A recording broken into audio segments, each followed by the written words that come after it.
And the backstory is, I taught here for just over 20 years. I was the head track coach for 12 years, the head cross country coach for 20 years, and I came here to coach cross country. The principal invited me to coach cross country. Had got to know him because I had taken a different job after teaching for a few years, and I said, "This is too hard."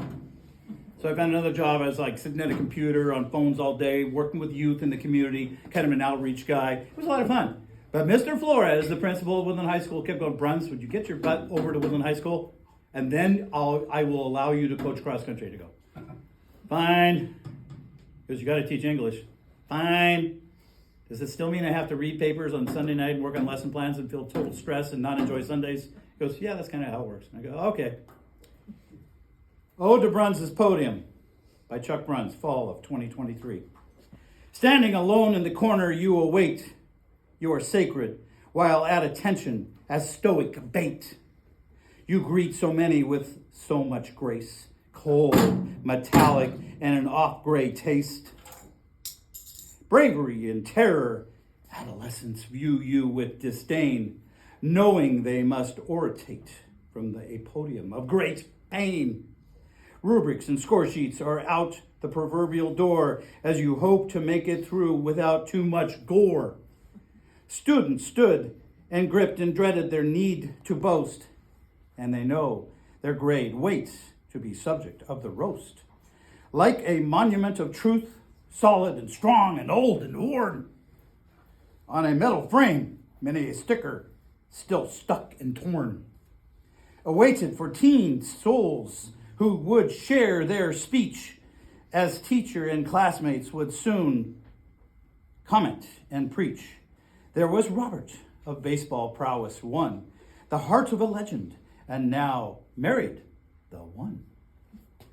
Alyssa, his wife, never spoke from the room of the insane, and now she is a new first-time mother and woman of Major League Baseball fame. Her yup in baseball can be heard from the mountains high. Her podium inspires young ladies to set bars up in the sky. Sometimes they shift and sometimes they fret, but the tales told from the platform live on and are set. Even when you went away to Welding 101 for a fix, you returned less squeaky and ready to see new tricks. The Welds gave welcome to Tony's future commencement glib, whose graduation speech spoke to running hard work in his crib, where microaggression dictates so much found in the hood that goes unnoticed in a world of violence, disparity, and where he stood. Tony gave his senior grade final that got him to perform. At graduation, he stood telling of his life storm, where he found a God in the running trails of life and learned values in the miles run and the painful strife. Priscilla Garcia, you left us before the podium arrived to dwell in the cancer ward before the end, and you would not thrive.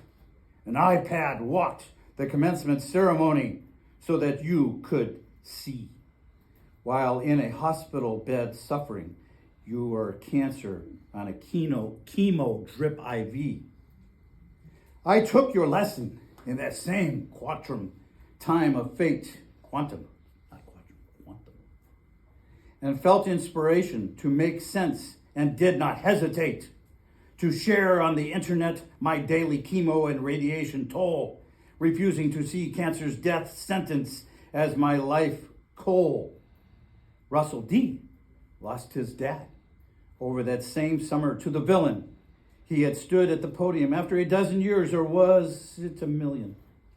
Skinny and silly and youthful teen at best, before he would need a mend. His rite of passage happens from the podium of life to aspire to ascend. Carpe diem flows too often from the lips without thought, and a speech or two nowadays might even be brought. But bring your soul, your spirit, and your life force up here, and commit to give your best, your truth, and let go of the fear.